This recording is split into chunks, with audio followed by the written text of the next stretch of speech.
नमस्कार, स्वागत है आपका। मैं हूं आपके साथ दिनेश अवस्थी।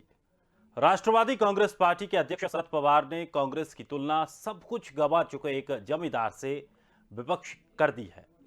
विपक्षी एकता में दरार को उजागर किया है। इस बयान से यह साफ है कि विपक्षी एकता के लिए सिर्फ भाजपा विरोध काफी नहीं है, विपक्ष के अंदर भी नेतृत्व को लेकर झगड़ा है और क्षेत्रीय छत्रा पर अपनी दावेदारी जता रहे हैं। शरद पवार ने कांग्रेस की तुलना जमींदार से यूं ही नहीं की है। इसके जरिए उन्होंने यह साफ कर दिया कि विपक्षी एकता में कांग्रेस को अपनी भूमिका अब समझनी होगी। पवार के इस बयान से कांग्रेस के असंतुष्ट नेता सहमत हैं। उनकी दलील है कि पिछले 6 साल में हम आगे बढ़ने की बजाय पीछे चले गए हैं। ये एक हकीकत है। पवार का यह बयान विपक्षी दलों के बीच अविश्वास को भी प्रकट करता है। विपक्षी दलों को खुद पर जितना भरोसा है उतना भरोसा उन्हें कांग्रेस पर नहीं है, क्योंकि पिछले 2 लोकसभा चुनाव में पार्टी खुद को साबित करने में विपक्ष विफल रही है। इसीलिए विपक्षी दल कांग्रेस को नेतृत्व के बजाय सहयोगी पार्टी के तौर पर देख रहे हैं। कांग्रेस को जमींदार बताकर तंज कसने के बाद पवार के बयान को उनकी महत्वाकांक्षा से जोड़कर के भी देखा जा रहा है। पश्चिम बंगाल चुनाव के बाद शरद पवार ने जून में विपक्ष को एक मंच पर लाने के लिए विभिन्न दलों की एक बैठक बुलाई थी। दिलचस्प बात यह थी कि इस बैठक में कांग्रेस के किसी भी नेता को आमंत्रित नहीं किया गया था। तो आज इसी पर हम चर्चा करने वाले हैं कि यह विपक्ष के अंदर नेतृत्व को लेकर जो झगड़ा है वो आने वाले चुनावों में कांग्रेस की और विपक्ष की भूमिका पर क्या कुछ असर डालेगा और बीजेपी इसे कैसे लेगी। फिलहाल आपको बता दें कि क्या कुछ कहा है शरद पवार ने, पहले आप वो सुन लीजिए, उसके बाद फिर हम सीधा मेहमानों के पास चलेंगे। ये मागे एकदा मी गोष्ट एक सांगितली होती की उत्तर प्रदेशमध्ये असे जमीनदार आहेत, त्यांच्याकडे मोठी शेती आहे, गावामध्ये त्यांची हवेली असते, लँड सीलिंगचा कायदा आला, त्यांच्या त्या मोठी शेती होती, जमिनी गेल्या, अनेक लोकांच्याच वाटल्या गेल्या, त्यांची हवेली आहे तशी गावात, पण त्या हवेलीची मरामत किंवा दुरुस्ती करण्याची ताकद राहिली नाही, कारण त्या शेतीचं उत्पन्न पहिल्यासारखं राहिलं नाही. काही 1000 एकर जमीन राहायची, तिथं 15 एकर 20 एकर झाली. पण सकाळी जेव्हा तो जमीनदार उठतो आपल्या हवेलीमध्ये आणि बाहेर जे बघतो आजूबाजूचं तो आज इसी विषय को लेकर के चर्चा करने वाले हैं कि विपक्ष में अब जो रार पड़ रही है, ये रार कहीं आने वाले चुनावों में विपक्ष को और कमजोर ना कर दे। इसी विषय पर आज हम चर्चा करने वाले हैं। मेहमान हमारे साथ जुड़ रहे हैं। नवीन मिश्रा बीजेपी वरिष्ठ नेता हैं, अश्विनी हांडा प्रवक्ता कांग्रेस से, ब्रजमोहन श्रीवास्तव राष्ट्रीय प्रवक्ता एनसीपी से। तीनों मेहमानों का बहुत बहुत स्वागत है। सबसे पहले मेरा सवाल ब्रजमोहन जी आप ही से है। आप ही की सहयोगी पार्टी भी है कांग्रेस, और अब इस तरह से कांग्रेस को एक लुटा पिटा जमींदार बता देना कहाँ तक सही है? क्या ये आने वाले समय में ऐसी स्थिति नहीं दर्शा रहा है कि विपक्ष जहां एकता की बात हो रही है वहां अभी एकता कहां से आएगी? पहले नेतृत्व फाइनल हो जाए। मेहमानों का बहुत बहुत धन्यवाद अवस्थी जी। देखिए कि राष्ट्रवादी कांग्रेस पार्टी यूपीए का पहले दिन से एक अहम हिस्सा है और हम लोग लगातार यूपीए के साथ काम कर रहे हैं। महाराष्ट्र में आज हम लोग कांग्रेस और शिवसेना के साथ सरकार में हैं। तो ये जो आदरणीय पवार साहब ने कहा है, चूंकि वो देश के वरिष्ठतम राजनेता हैं और उनके अनुभव को सारा देश स्वीकार करता है, खाली मैं ये नहीं कहता कि कांग्रेस के या राष्ट्रवादी कांग्रेस पार्टी या शिवसेना के लोग उन्हें स्वीकार करते हैं, लेकिन देश की जितने भी राजनीतिक दल हैं, जितने भी राजनेता हैं, वो इस बात को मानते हैं कि शरद पवार साहब एक बहुत दूरदर्शी और गंभीर और गहरे व्यक्ति हैं। तो उन्होंने ये जो बात की है उसके पीछे मूल कारण ये है कि लगातार शरद पवार जी राष्ट्र के ऐसे नेता हैं जो सुबह 7 बजे से रात के 11 बजे तक सतत कार्यकर्ताओं के, लोगों के, जनता के संपर्क में रहते हैं। उनको इस बात का लगातार फीडबैक मिल रहा है कि कांग्रेस के जो राज्यों के जो जमींदार बने बैठे हैं वो सारे लोग ऐसा कोई फैसला नहीं होने दे रहे जिससे कि कांग्रेस अपने आप को मजबूत कर पाए। तो पवार साहब ने उन लोगों को इंगित किया है कि ये जो जमींदार बैठे हुए हैं बनकर, ना तो ये अपने राज्य में लोकप्रिय रहे, ना ये अपने क्षेत्र में या अपने राज्य में या अपनी किसी कॉन्स्टिट्यूंसी में, चाहे वो लोकसभा की हो चाहे वो विधानसभा की हो, वहां पर चुनाव नहीं जितवा पा रहे पार्टी को।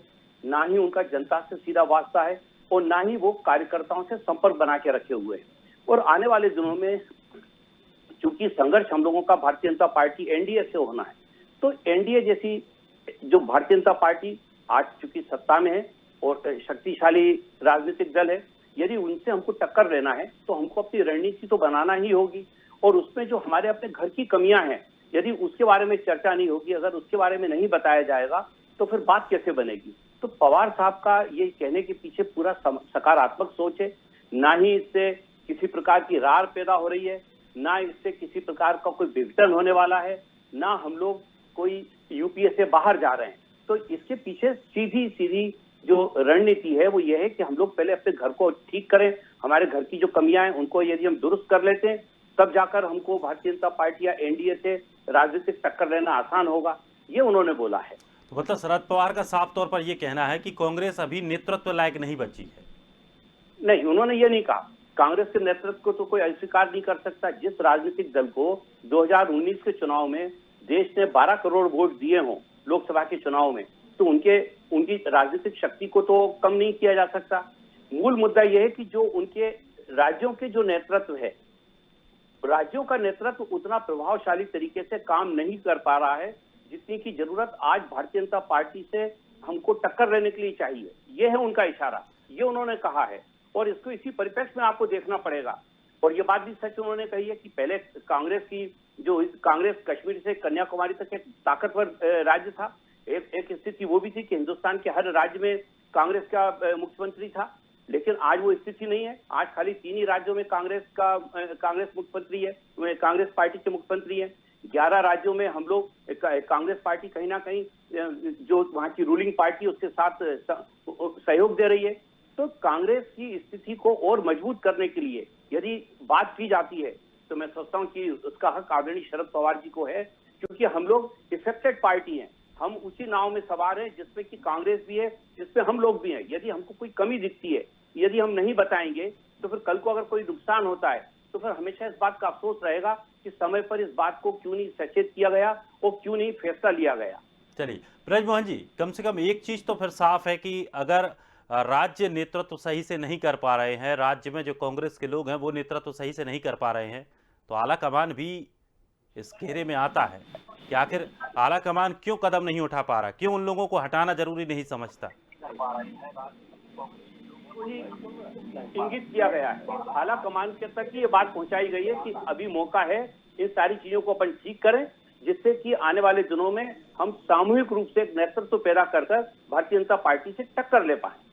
तो लेकिन आला कमान के लिए संदेश है ये। अच्छी बात है, लेकिन अश्विनी जी, कांग्रेस हमेशा से इस चीजों को छुपाती रही है। कांग्रेस के अंदर कितना भी कुछ असंतुष्ट माहौल बना हुआ हो, किसी भी तरह के आपसी नेताओं में भी आपसी विवाद बने रहे हों, कांग्रेस ने हमेशा मीडिया के सामने, देश के सामने यही बात रखी कि कांग्रेस में सब कुछ सही चल रहा है। लेकिन जिस तरह से शरद पवार एक बड़े नेता हैं, पुराने नेता हैं और काफी राजनीति का उन्हें अनुभव है, उन्होंने जो इशारा किया है, इससे तो कम से कम एक बात क्लियर है कि कांग्रेस में सुधार की जरूरत है। तो कोई संदेह नहीं है कि कांग्रेस में सुधार की जरूरत है, लेकिन ये चीज अभी तक आप स्वीकार नहीं कर रहे थे। जब आपके सहयोगी ने कहा तब इस चीज को आप मान रहे हैं। नहीं, देखिए, हर संगठन में कुछ ना कुछ राजनीतिक जो है वो मजबूरियां रहती हैं और उसी के चलते जो है वो अपना जो एक स्ट्रेटजी होती है वो प्लान की जाती है। लेकिन शरद पवार एक बहुत बड़े नेता हैं। पहले वो कांग्रेस में थे और उसके बाद उन्होंने अपनी पार्टी बनाई। आज देश का पूरा देश जो है उनका आदर करता है, वो एक सम्माननीय नेता हैं और मैं चाहता हूं कि कांग्रेस पार्टी भी इसको सार्थक रूप में ले, जो बातें उन्होंने कही है। लेकिन सार्वजनिक तौर और पब्लिक प्लेटफॉर्म पे ये कहने वाली बात नहीं थी, ये मैं मानता हूं। अगर उनको कोई सुझाव देना चाहिए था तो वो आपके इतने नेता आपको छोड़कर गए, उन्होंने अपनी पूरी बातें हाईकमान तक रखी, उस चीज को आप अभी तक स्वीकार नहीं कर पाए। अब अगर कोई नेता सार्वजनिक तौर पर भी आपकी भलाई की बात कह रहा है तो वो भी बुरा है। नहीं, मेरा प्रश्न इसके विरोध में ये बयान है कि जो शरद पवार जी हैं वो तो बहुत ही बड़े नेता हैं और उनको भलीभांति पता है कि जब आप पब्लिक डोमेन में ऐसी बातें करते हैं तो उसमें विपक्षी जो एकता है उसके मनोबल पर जो है उसका मनोबल गिरता है इस तरह का बयानबाजी करने से। और सबसे बड़ी बात यह है कि महाराष्ट्र में एनसीपी और शरद पवार जी की जो पार्टी है वो हमारे साथ सहयोगी पार्टी है। तो इस तरह की पब्लिक डोमेन में बात करना वो थोड़ा सा असहज है, वरना जो शरद पवार जी ने बात की है उसके हम पूरी तरह सहमत हैं और इस पे जो है वो शीर्ष नेतृत्व को थोड़ा ध्यान देने की जरूरत है। चलिए नवीन जी, आप किस तरह से देखते हैं, जिस तरह से शरद पवार जी ने जो बयान दिया है उसके बाद अब कांग्रेस की क्या कुछ प्रतिक्रिया रहेगी, या जो बयान दिया है उस बयान का आपके नजरिए से क्या मायने हो सकते हैं? अवस्थी जी, शरद पवार देश के बहुत ही पुराने और सम्मानित नेता हैं। शरद पवार जी ने अगर कोई स्टेटमेंट दिया है तो अपने अनुभव के आधार पे दिया है। और शरद पवार, अवस्थी जी जी सुन पा रहे हैं आपको। जी अवस्थी जी, शरद पवार जी का कोई भी स्टेटमेंट आना वो न कहीं भारत की राजनीति की जो कांग्रेसी परंपरा है उसकी असलियत के बारे में देश को बताना है। और शरद पवार जी ने जो कहा है, निश्चित तौर पे ये चीज हम 2-3 साल से कई बार आपके चैनल पे भी हम लोगों ने कहा है कि 2024 के इलेक्शन आते आते जिस ढंग से कांग्रेस की अपनी रणनीति है, देश की ऑपोजिशन धाराशायी हो जाएगी। और ये शरद पवार जी की बात नहीं है। शरद पवार जी के कांग्रेस पार्टी में रहने के बाद जब एनसीपी बनाए और आज तक के 15-20 साल की जो उनकी अपनी राजनीतिक इधर की कैरियर है 50 सालों में, उसके अनुभव के आधार पर उन्होंने ये बात कहा है कि कांग्रेस की कथनी और करने में फर्क होता है। शरद पवार जी ने बहुत बार हम लोगों ने देखा, कभी सोनिया गांधी जी से उन्होंने मीटिंग करने की कोशिश की, कई बार उनकी मीटिंग हुई, मीटिंग करके आते हैं, कांग्रेस से उनको आश्वासन मिलता है। और कांग्रेस की तो वही हाल है, ढाक के पात वाली बात है। मीटिंग में सब लोग हाँ करते हैं कांग्रेस में अपने, चाहे शिवसेना के पास हो या एनसीपी के पास हो, लेकिन जब मीटिंग खत्म हो जाती है उसके बाद शरद पवार जी के बातों को ना तो कांग्रेस सम्मान करती है ना इनके अपोजिशन के लोग करते हैं। हम भारतीय जनता पार्टी के लोग हैं और हमारी केंद्र पे सरकार है और हम अपोजिशन के लोग होते हुए भी एनसीपी के हम शरद पवार जी के प्रति बहुत सम्मान रखते हैं। शरद पवार जी के राजनीतिक कोई भी चीज अगर भारत सरकार को विचार विमर्श के लिए दिया जाता है, इसको हम गंभीरता से लेते हैं। देश के प्रधानमंत्री जी समय समय पर शरद पवार जी से कई महत्वपूर्ण मुद्दों पे आपने सत्र से देखा होगा कि हमने चर्चा किया है। इसलिए देखिए, राजनीतिक आएगी जाएगी, अपोजिशन और विपक्ष सरकार चलती रहेगी। देश की संविधान, देश की सरकार, देश की जनता यही रहेगी। लेकिन कांग्रेस जिस ढंग से शरद पवार का अपमान पिछले 25 सालों से करती रही है, ये समय और ये शब्द शरद पवार जी का ये शब्द बताता है, शरद पवार जी का शब्द बताता है। कांग्रेस ने जिस ढंग से शरद पवार जी को कांग्रेस में अपमान किया और अपमानित होकर के उन्होंने एनसीपी की स्थापना की। गौरव जी, ये बताइए कि भारतीय जनता पार्टी के सहयोगी जो है वो पिछले 2014 से लेकर आज तक कितने छोड़ के चले गए हैं, उसका कारण क्या है? कितना सम्मान करते हैं ये देश को बताइए। अपने सहयोगों को कितनी चिंता है? मैं घटक दल की बात नहीं कर रहा हूँ। शरद पवार कांग्रेस में सोनिया गांधी जी से कई गुना ज्यादा महत्वपूर्ण पद पर बैठे हुए लोग हैं। 2014 के बाद आपके कितने घटक दल जो है वो आपको छोड़ के चले गए, आप कितना सम्मान करते हैं विपक्षी अपने साथियों का, ये जाहिर है। लेकिन आपकी नेता पदलोलुपता की शिकार है। उनको मालूम है कि बेटे को अध्यक्ष बनाना है, खुद उनके यूपीए का अध्यक्ष रहना है। शरद पवार जी को यूपीए का अध्यक्ष नहीं बना के आप लोगों ने बहुत अपमानित किया है। सहयोगी थे 2019 में, समझ रहे हैं। और आज घर के सिर्फ 6 बचे हैं, तो आपको सहयोगी दलों की कितनी चिंता है? इस मुद्दे पे आप देश जानता है कि आपको कितनी चिंता है बाकी सहयोगी पार्टियों की। आप लोगों की मंशा में फर्क है। आप लोग अपने साथ में जो आपके अलायंस पार्टनर होते हैं उनको किस ढंग से आप लोग नवीन जी ब्रजमोहन जी कुछ कहना चाह रहे हैं, आप सुन लीजिए। शरद पवार जी इस चीज को समझते हैं और यही उस जो अपमानित आप लोग के द्वारा किए गए हैं उसी का ये भड़ास है। आपको चेतावनी दी गई है। नवीन जी, जितना अपमानित आपने अकाली दल को किया है उससे ज्यादा देश में अभी तक कोई ऐसा पार्टी नहीं है जितनी अपमानित हुई है। तो भारतीय जनता पार्टी ये कांग्रेस को सीट दे, ये कोई बात जमती नहीं है। इस ढंग से बयान कहीं ना कहीं महाराष्ट्र की सरकार को प्रभावित करता है। मुझे तो लगता है कि अब एनसीपी को हटा देना चाहिए सरकार से। भारतीय जनता पार्टी अपने गिरेबान में झांके, उसके बाद अश्विनी जी, अश्विनी जी, नवीन जी, किसका जवाब दें? नवीन जी, अब मुझे लगता है कि शरद पवार जी ने खुले नवीन मुंह जी, से कह दिया है। नवीन जी, और भी लोग हैं, एनसीपी रहेगा या कांग्रेस और भी रहेगा? लोग बैठे हैं, आने सबको वाले एक दूसरे को सुन करके संकेत अगर जवाब लेंगे तो सही लगेगा। मुझे लगता है कि बेहतर होगा, हमारी बात बेहतर हो पाएगी। ब्रजमोहन जी कुछ कहना चाह रहे हैं। ब्रजमोहन जी, देखिए, एक तो मैं नवीन जी को स्पष्ट कर दूं कि शरद पवार साहब का कभी कांग्रेस में अपमान नहीं हुआ। उस समय के हालात ऐसे थे कि राजनीतिक कुछ विचारधारा इस प्रकार से पैदा हुई थी और उस राजनीतिक विचारधारा के कारण शरद पवार साहब ने बहुत ही सम्मान के साथ कांग्रेस से विदाई ली थी। कभी भी कांग्रेस के किसी भी नेता ने आज तक शरद पवार साहब के प्रति ऐसे कोई शब्दों का उपयोग नहीं किया जिससे कि हम तिरस्कार कहें या अपमान कहें। तो ये आपका अपना इंटरप्रिटेशन है, मैं आपकी इस बात से पूरी तौर से असहमत हूं। जहां तक बात कांग्रेस के सुधार की है, देखिए कि मैं कांग्रेस का प्रवक्ता नहीं हूं, लेकिन फिर भी चूंकि मैं एक राजनीतिक कार्यकर्ता हूं और महाराष्ट्र की सरकार में हम लोग साथ काम कर रहे हैं, तो कुछ कहने का हक मेरा भी बनता है। मैं स्पष्ट कर दूं कि कांग्रेस इतने कमजोर स्थिति में भी इस देश के 12 करोड़ मतदाताओं का विश्वास उसने अर्जित किया है। ये इसीलिए किया है कि जो कांग्रेस का वर्तमान जो उच्च नेतृत्व है, आज भी उसके प्रति आम मतदाता का सहयोग भी है और समर्थन भी है। आज जरूरत इस बात की है कि इसको हम और कैसे मजबूत करें। ये जो 12 करोड़ है, देखिए आपकी पार्टी को 23 करोड़ वोट मिले 2019 में, अगर आज 6.5 करोड़ वोट इधर से उधर हो जाते तो भारतीय जनता पार्टी सरकार से बाहर हो जाती है। तो वो उन वोटों को हम किस प्रकार से कंसोलिडेट करें, ये काम कांग्रेस बेहतर तरीके से इसलिए कर सकती है कि कांग्रेस का संगठन पूरे देश में, हर गांव में, हर मोहल्ले में है। एक ना एक कांग्रेसी आपको जरूर निश्चित रूप से मिल जाएगा, लेकिन बाकी के जो राजनीतिक दल हैं उनकी व्यापकता इतनी नहीं है।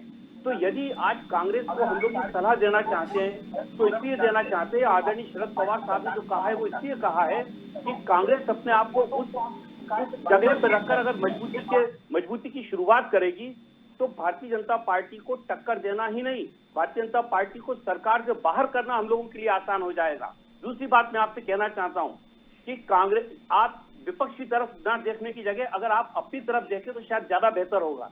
मैं लगातार पिछले 5-6 महीने से कह रहा हूं कि भारतीय जनता पार्टी में सत्ता का संघर्ष चल रहा है और उसका आज ही का उदाहरण है गुजरात के आदरणीय मुख्यमंत्री विजय रूपाणी जी को इस्तीफा देना पड़ा। ये पिछले 4 महीने के अंदर 3 इस्तीफे हैं। एक उत्तराखंड के मुख्यमंत्री जी को इस्तीफा देना पड़ा, उसके बाद कर्नाटक के मुख्यमंत्री जी को इस्तीफा देना पड़ा और अब गुजरात के मुख्यमंत्री जी को इस्तीफा देना पड़ा। और मैं आपसे कह दूं कि अभी 2 राज्य और ऐसे हैं जिनका नाम मैं आज भी लेना चाहता, जिनके मुख्यमंत्री इस्तीफा देने की कगार पे बैठे हुए हैं। कारण क्या है? कारण यह है कि भारतीय जनता पार्टी का जो नेतृत्व है इस राज्यों में, वो पूरी तौर से अपने आप के अहंकार में डूब गया है। ना उनको जनता की चिंता है, ना अपने किए गए वादों की चिंता है, और उनका जो शासन चलाने का तरीका है वो पूरी तौर से गैर संवेदनशील तरीके से वो सरकार चला रहे हैं। आप देखिए हरियाणा में क्या हो रहा है, हरियाणा के अंदर किसानों की पिटाई की जा रही है। आप देखिए उत्तर प्रदेश में, जब पूरे कार्यकाल में, मतलब उत्तर प्रदेश तो अपने आप में एक बड़ी भारी घटना ये घटी कि आदरणीय नरेंद्र मोदी साहब ने अपने सबसे करीबी व्यक्ति को उत्तर प्रदेश भेजा, आईएएस से इस्तीफा दिलवाया शर्मा जी को, और उनको उत्तर प्रदेश भेजा और पेपरों में खबर छपती है कि वो जाकर उत्तर प्रदेश में विधान परिषद के सदस्य बनेंगे और साथ ही साथ उनको वहां का उप मुख्यमंत्री बनाया जाएगा।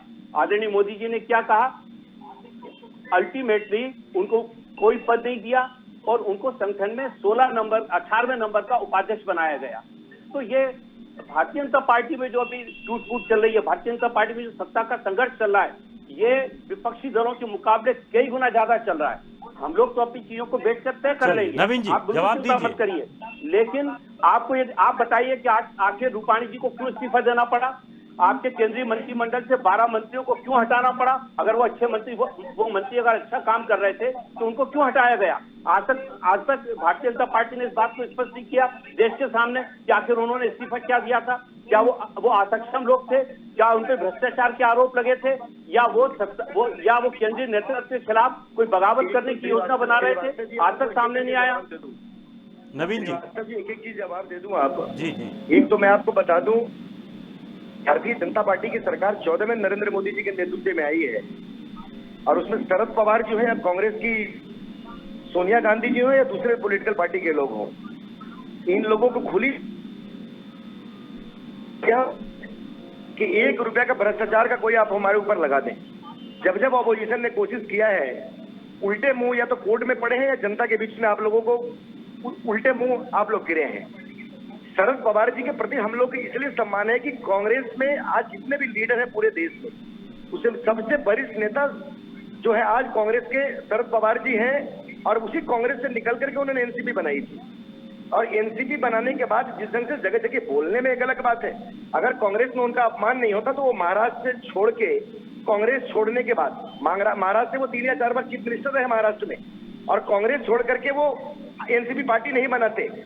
आज वही विदेशी महिला का मुद्दा था जो शरद पवार जी ने पूरे देश को दिया था, और आज किसी कारण से नरेंद्र मोदी जी का एक भय था कि शरद पवार जी भी कांग्रेस बैनर के नीचे आके उन्होंने विपक्षियों का साथ देना शुरू किया। लेकिन विपक्ष गठबंधन के बाद जिस ढंग से वही विदेशी महिला, उन्हीं के नेतृत्व शरद पवार जी का अपमान हुआ है। श्रीवास्तव जी, देश समझती है इस चीज को। हम आप टीवी चैनल पे कुछ ना भी कुछ बोल लें, लेकिन देश की जनता समझती है शरद पवार देश के सम्मानित नेता है और रहेंगे। कांग्रेसियों के को आईना इसलिए दिखाना जरूरी है। लेकिन नवीन जी, जवाब आप अपने ऊपर जो सवाल है उन पर भी दीजिए। जो सवाल पूछे आप उस पर भी जवाब दीजिए। कि आप दूसरों पर सवाल खड़े करते हैं, आप कांग्रेस पर सवाल खड़े करते हैं, लेकिन आपकी पार्टी की स्थिति क्या है? ये भी सार्वजनिक कीजिए, उनसे माफी मांगिए। हांडा जी मैं बोल लूं एक बार, फिर आप बोलिए, आराम से मैं सुनूंगा। मैं आपको बता दूं कि भारतीय जनता लोकतांत्रिक पार्टी है और हमारे यहाँ संवैधानिक सिस्टम है जो हिंदुस्तान के कितने पॉलिटिकल पार्टी में देश जानता है। हमारे मंत्री 12 मंत्री केंद्र में काम कर रहे थे। हमको ये लगा कि अब उन मंत्रियों को कहीं ना कहीं संगठन में जरूरत है, या वो अपने विभाग का दायित्व तो बहुत मजबूती से नहीं निभा पा रहे हैं, या निभाने में कहीं ना कहीं उनको समय अभाव हो सकता है, या नहीं कर पा रहे हैं, तो हमने नए युवा चेहरों को मौका दिया है। बस ऐसे ही घुमा फिरा के जवाब आप बेरोजगारी और महंगाई पर दे जाते हैं। भारतीय जनता पार्टी, अवस्थी जी, भारतीय जनता पार्टी के लीडरशिप में भारतीय जनता पार्टी के लीडरशिप में इतनी ताकत है कि हम समय समय पर बदलाव करते हैं और पार्टी संगठन के हिसाब से करते हैं। ये हिंदुस्तान की किसी भी पॉलिटिकल पार्टी के अंदर न तो इतनी वजूद है, न इनकी हिम्मत है। अवस्थी जी, मेरा भाजपा के प्रवक्ता से एक प्रश्न है, कृपया करके उस पर इनका बयान लीजिए। मैं पूछना चाहता हूँ कि जसवंत सिन्हा जी जो पार्टी छोड़ के चले गए, आपने उनका अपमान किया या वो खुद ही निकल गए? एक चीज मैं आपको बता दूं हाटा जी, भारतीय जनता पार्टी ने उनको हजारीबाग से 3 बार सांसद बनाया। केंद्र में अटल बिहारी वाजपेयी जी की सरकार में हमने उनको केंद्र में उनको हमने मंत्रिमंडल में शामिल रखा। उनके बेटे आज भी भारत सरकार में मंत्री हैं, उनके बेटे आज भी भारत सरकार के वरिष्ठ नेता हैं और हजारीबाग के सांसद हैं। उनको ये महत्वाकांक्षी थी कुछ पद के साथ साथ कुछ सरकार में शामिल होने के लिए वो बार बार दबाव बना रहे थे, जिसमें भारतीय जनता पार्टी न तो मानने को तैयार थी। वही कारण हुआ कि यशवंत सिन्हा जी हो या शत्रुघ्न सिन्हा जी हो, शत्रुघ्न सिन्हा जी और शत्रुघ्न सिन्हा जी के साथ साथ यशवंत सिन्हा जी, दोनों लोगों ने जो किया उसका परिणाम दोनों नेता भोग रहे हैं। आज शत्रुघ्न सिन्हा जी फिर से भारतीय जनता पार्टी की सदस्यता लेना चाहते हैं और यशवंत सिन्हा जी बंगाल चुनाव जाएगा। संजोग देखिए, राज्यसभा के ललक में वो गए थे, चुनाव खत्म हुआ, राज्यसभा का चुनाव भी हुआ और यशवंत सिन्हा जी नवीन जी आपने कहा कि जो विपक्षी पार्टियों के लोग छोड़ के जाते हैं उनको बेइज्जत किया जाता है, तो आप कह रहे हैं कि आपके पार्टी ने अभी केंद्रीय नागरिक उड्डयन मंत्री हैं, आपके राहुल गांधी के मित्र और माधव सिंधिया जी के पुत्र, और आपके कांग्रेस के पूर्व महामंत्री अभी नागरिक उड्डयन मंत्री है देश के।